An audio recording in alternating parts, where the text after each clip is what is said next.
जय जगन्नाथ फ्रेंड्स, आशा करुच्ची समस्ते भले थे निजर पढ़ापढ़ी की ठीक ठाक चलाते।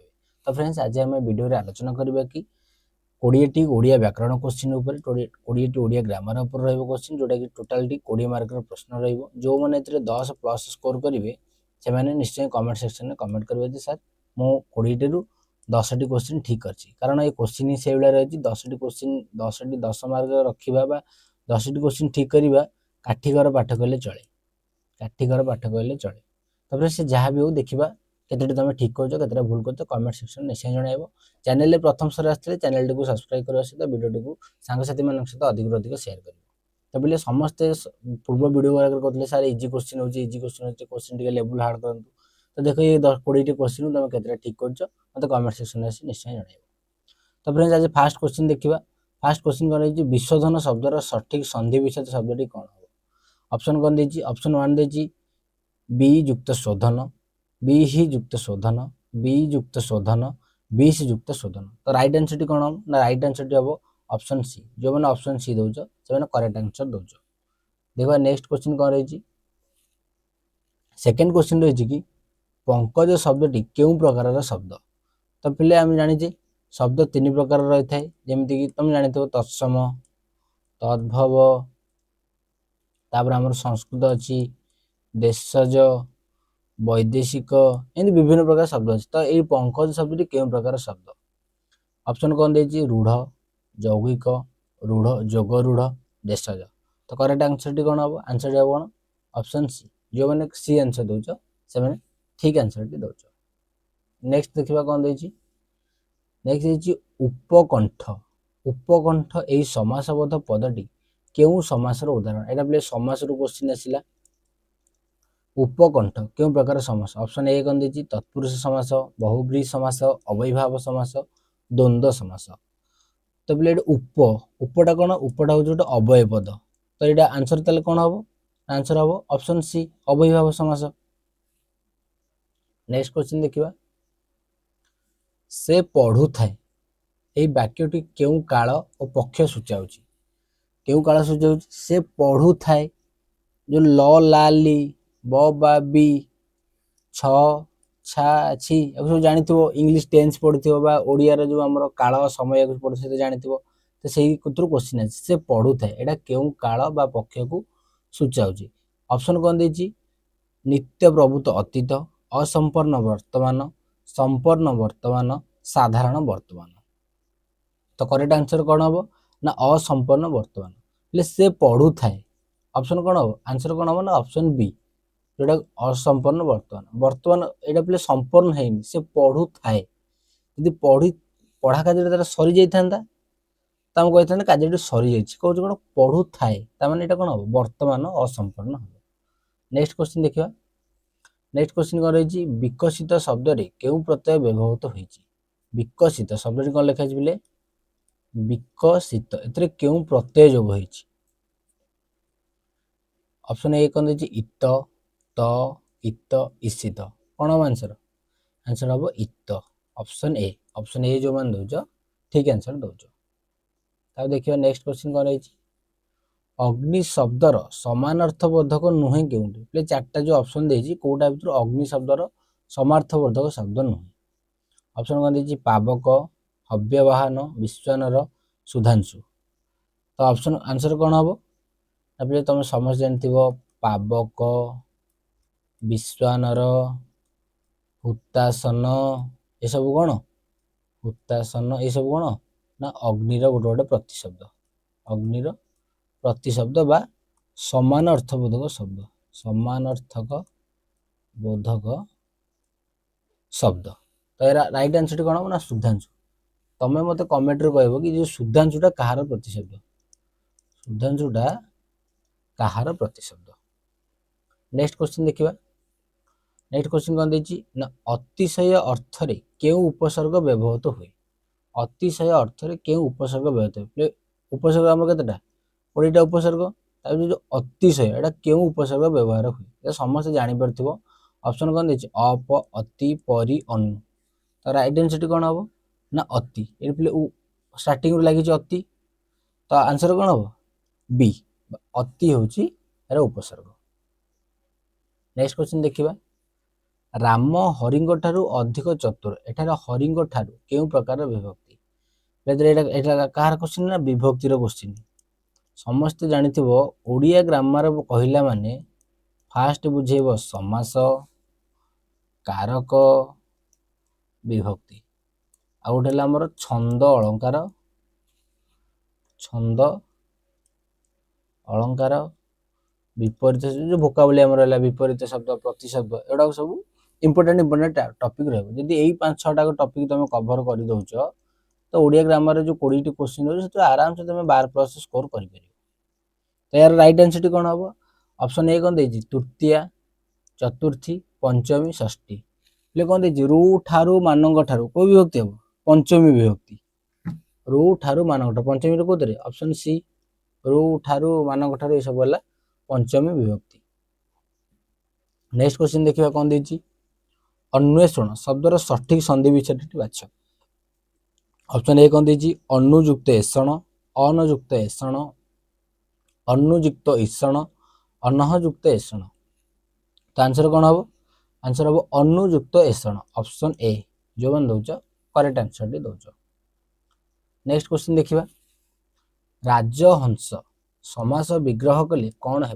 राजहंस को विग्रह वाक्य कले कौन हम से सेगुड़ा पचार विग्रह वाक्य कले कौन हम गोटे पीओ की क्वेश्चन जितक रही 20टा क्वेश्चन ये ओ डबल एस हो ओ ट्रिपल एस आर आई अमीन ये सब कौ ना कौ शिफ्ट गोटे पड़ी प्रीवियस क्वेश्चन मुझे क्वेश्चन गुड़ा करছি এইটি কেবল মেনশন করিনি যে এটা কোউ এক্সাম রে পড়িছে নেক্स्ट স্লাইড রে सब मेंशन कर दबा এটা কোউ एग्जाम रे आस्थिला कारण तुम माने अविश्वास करियो এটা मिछ क्वेश्चन এটা कोड कॉपी कर दिछिन आ करछन ता करछन किंतु এটা पीओ की क्वेश्चन गुड़ा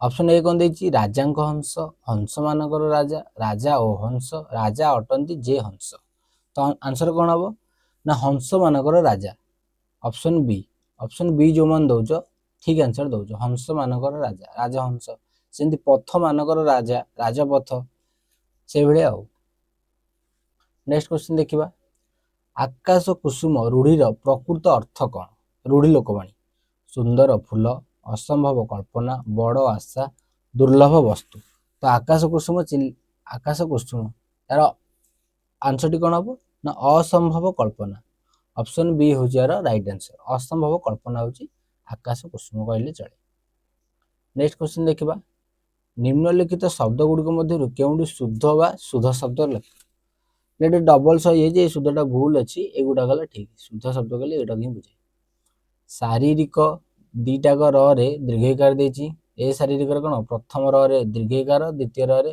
हर्षिकार देछि ऑप्शन 3 रे फर्स्ट र हर्षिकार द्वितीय रे दीर्घिकार एटा जो दीटाक हर्षिकार तो आंसर कोन हबो आंसर हमर केमिति शारीरिक लेखा हुए शारीरिक एगुड़ा जोड़िथबो सेटा ठीक आंसर कोडे जेटा ऑप्शन बी जो मैंने बी दउछ से माने करेक्ट आंसर दउछ एमिति क्वेश्चन जोडी पड़िथबो आगो तमे ऑप्शन देखिबोनी निजे निजे आगो लेखिबो तमे कोडा लेखिबो कारण लेखियाटा हमर भूल होबनी आगो लेखिबो जदि एटा ऑप्शन हेतु मार देके आसो आखि मुजी मारिबो ठीक हो नेक्स्ट क्वेश्चन देखिबा कर्तुवाच्य क्रिया कहा अनुसार परिवर्तित होय जो कर्तुवाच्य हमर थाए जेंति कर्तुवाच्य भाववाच्य सब थाए तदर क्रिया कहा अनुसार परिवर्तित होय का अनुसार परिवर्तित होय कर्तुवाच्य माने क्रिया का अनुसार परिवर्तित हो कर्ता हिसाब रे तो कर्ता कोटे आंसर देछि कर्ता हो बी ऑप्शन देछि तले आ ऑप्शन पढे हमर किछि आवश्यक नै बी टाको मार दबा सीधा जीवा ठीक आंसर हो नेक्स्ट क्वेश्चन कोन देछि गच्छ रु पत्र पड़िला एठारे गच्छ रु केउ कारक रु ठारू मानक ठारू को कारक जेंति विभक्ति फर्स्ट प्रथमा द्वितीय तृतीय चतुर्थी पंचमी षष्ठी सप्तमी सेमति कारक कोन हबो कर्ता कारक कर्म कारक करण कारक एभଳି सब कारक देछि एटा देछि गच्छ रु पत्रटी पड़िला तले एटा कोन पंचमी विभक्ति हम को कारक हुए पंचमी विभक्ति हुए अपादान कारक अपादान पंचमी हमर कह जाय अपादान पंचमी तो आंसर कोन हबो अपादान कारक ए सब आ देखिया दरकार नै किछि टाइम लॉस करे किछि आवश्यक नै तापर नेक्स्ट क्वेश्चन देखिबा अनुराग शब्दर विपरीत बोधक शब्दटी कौन हो अनुराग शब्दर विपरीत शब्द कौन हो विराग ऑप्शन ए हो करेक्ट आंसर एरा कि देखिए किछि आवश्यक नै टाइम लॉस करिया ତାର କ'ଣ ଦେଇଛି, ଯାହାର ସମାନ କେହି ନାହାନ୍ତି, ଏହାକୁ ଗୋଟିଏ ପଦରେ ପ୍ରକାଶ କଲେ କ'ଣ ହବ? ଏଗୁলো ହେଉଛି ଏକପଦୀକରଣ। ଏସବୁ କ'ଣ କୁହନ୍ତି? ଏକପଦୀକରଣ ବା ଏହାକୁ ସମାସ ବି କୁହାଯାଏ। ସମାସ କାହାକୁ କୁହାଯାଏ? ଯେ ସଂକ୍ଷିପ୍ତ ବାକ୍ୟଟାକୁ ତ ସମାସ କୁହାଯାଏ ନା, ତାକୁ ସମାସ ବି କହିପାରେ। ସମାସ ହେଉଛି ବିଗ୍ରହ ବାକ୍ୟଟା। ଯାହାର ସମାନ କେହି ନୁହନ୍ତି ତାକୁ କ'ଣ କହିବା? ଅସମାନ, ଅନୁପମ, ଅତୁଳନୀୟ, ଅଦ୍ୱିତୀୟ। ଯାହାକୁ ଯିଏର ଦ୍ୱିତୀୟ କେହି ନାହାନ୍ତି ହେଲା ଅଦ୍ୱିତୀୟ। ଯାହାକୁ କାହା ସହିତ ତୁଳନା କରାଯାଏ ନା, ଅତୁଳନୀୟ। ତାହେଲେ ଏହାର ଆନ୍ସରଟି କ'ଣ ହବ? ଅନୁପମ। ଯିଏ କାହାର ସମାନ ନୁହଁ, ଅନୁପମ। ଯେଉଁମାନେ ବି ଦଉଛ ସେମାନେ କରେକ୍ଟ ଆନ୍ସର ଦଉଛ। ନେକ୍ସଟ କ୍ୱେଶ୍ଚିନ୍ ଦେଖିବା। ନିମ୍ନଲିଖିତ ମଧ୍ୟରୁ କେଉଁଟି ଏକ ତଦ୍ଭବ ଶବ୍ଦ? ତଦ୍ଭବ, ତହିଁରୁ ଉଦ୍ଭବ, ତଦ୍ଭବ। ତାର କ'ଣ ହବ? ଆନ୍ସରଟି କ'ଣ ହବ? ତହିଁରୁ ଉଦ୍ଭବ। ଅପସନ୍ ହେଇଥିଲା ନଦୀ, ହାତ, ଅଗ୍ନି, ସୂର୍ଯ୍ୟ। ଏ ଯେଉଁ ହାତ ଟିପିଲେ କ'ଣ କରିବେ? ଏ ଯେଉଁ ସଂସ୍କୃତ ଶବ୍ଦ ଆମର ଥାଏ ହାତ, ସଂସ୍କୃତ ଶବ୍ଦରୁ ଏଇଟା ଆସିଛି, ତେଣୁ ଆନ୍ସର ହବ ବି। ଯେଉଁମାନେ ବି ଦଉଛ ସେମାନେ କରେକ୍ଟ ଆନ୍ସର ଦଉଛ। ଏସବୁ ହେଲା ତତ୍ସମ ଶବ୍ଦ। ନଦୀ, ଅଗ୍ନି, ସୂର୍ଯ୍ୟ ଏସବୁ ହେଲା ତତ୍ସମ ବା ଯୋଉଟାକୁ ସଂସ୍କୃତର ଧାତୁ ରୂପ ଯୋଉଟା କୁହାଯାଏ, ସଂସ୍କୃତ ଶବ୍ଦ। ତତ୍ସମରୁ ଯୋଉଟା ଜାତ ସେଇଟା ହେଉଛି ତଦ୍ଭବ। ବୁଝିପାରିଲ? ତହିଁରୁ ଉଦ୍ଭବ, ତଦ୍ଭବ, ଏମିତି ମନେ ରଖିବ। 18 ନମ୍ବର କ'ଣ ଦେଇଛି? ଜଳାଶୟ ଶବ୍ଦର ସଠିକ ସନ୍ଧି ନିୟମଟି କ'ଣ ହବ? ଜଳଯୁକ୍ତ ଆଶୟ, ଜଳଯୁକ୍ତ ଆଶୟ, ଜଳାଯୁକ୍ତ ଶୟ, ଜଳଯୁକ୍ତ ଇଶୟ। ଆନ୍ସରଟି କ'ଣ ହବ? ଆନ୍ସରଟା ପ୍ରଥମେ ଅ ତାପରେ ଆ କୋଉଠି ଅଛି? ଏଗୁଡ଼ାକରେ ଅଛି। ମୁଁ ଏଇଟା ଲେଖିଦେଇଛି ତମେ କେବଳ ଜାଣିବା ପାଇଁ। ଏଇଟା ବି ପରୀକ୍ଷାରେ ଦେଇନଥିବ ଏଗୁଡ଼ାକ। ଏଇଟା ମୁଁ କେବଳ ଲେଖିଛି ତମେ ଜାଣିବା ପାଇଁ। ଜଳଯୁକ୍ତ ଆଶୟ ହବ ଜଳାଶୟ। Option A. ଏଇଟା କିଛି ହବନି। ଦେଖିବା ନେକ୍ସଟ କ୍ୱେଶ୍ଚିନ୍ କ'ଣ ଦେଇଛି? ସେ ପାଠ ପଢ଼ି ଶୋଇଲା। ଏଠାରେ ପଢ଼ି କେଉଁ ପ୍ରକାରର କ୍ରିୟା? ଏ ଯେଉଁ ପଢ଼ିବାଟା କେଉଁ ପ୍ରକାରର କ୍ରିୟା? ଅପସନ୍ ଏ କ'ଣ ଦେଇଛି? ସମାପିକା କ୍ରିୟା, ଅସମାପିକା କ୍ରିୟା, ପ୍ରେରଣାର୍ଥକ କ୍ରିୟା, ସକର୍ମକ କ୍ରିୟା। 19 ନମ୍ବର ଆନ୍ସର କ'ଣ ହବ?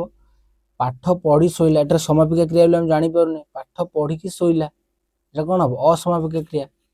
Option B. ଯେଉଁମାନେ ଦଉଛ କରେକ୍ଟ ଆନ୍ସର ଦଉଛ। ଆଉ ନେକ୍ସଟ କ୍ୱେଶ୍ଚିନ୍ ଦେଖିବା। ଅନ୍ଧାରରେ ବାଡ଼ି ବୁଲାଇବା ଲୋକୱାଣୀଟିର ଅର୍ଥ କ'ଣ? ଅନ୍ଧାରରେ ବାଡ଼ି ବୁଲାଇବା, ଅନ୍ଧାରରେ ଚାଲିବା, ଆକଳନ କରି କାମ କରିବା ବା ନିରର୍ଥକ ପ୍ରୟାସ, ଭୁଲ ରାସ୍ତାରେ ଯିବା, ଶତ୍ରୁକୁ ଆକ୍ରମଣ କରିବା। ଅନ୍ଧାରରେ ବାଡ଼ି ବୁଲାଇବା କ'ଣ? ଗୋଟେ ଅନୁମାନ କରିବା ବା ଆକଳନ କରିବା, ଆକଳନ କରି କାମ କରିବା। ଯେଉଁମାନେ ବି ଆନ୍ସର ଦଉଛ କରେକ୍ଟ ଆନ୍ସର ଦଉଛ। ତାହେଲେ ଯେଉଁମାନେ ଲାଷ୍ଟ ପର୍ଯ୍ୟନ୍ତ ଭିଡ଼ିଓଟି ଦେଖିଲ ସେମାନଙ୍କୁ ବହୁତ ବହୁତ ଧନ୍ୟବାଦ। ସେମାନେ 20ଟି କ୍ୱେଶ୍ଚିନ୍ ଦେଖିପାରିଥିବ। 20ଟାରୁ କେତେଟା ଠିକ୍ କଲ ତା ମୋତେ କମେଣ୍ଟ ସେକ୍ସନରେ ନିଶ୍ଚୟ ଜଣାଇବ। ମୁଁ ତ ଏଠି 12 ଲେଖିଦେଲି, ମୁଁ ଭାବୁଛି 12 ସ୍କୋର ଗୋଟେ ଭଲ ସ୍କୋର ହେଇପାରିବ।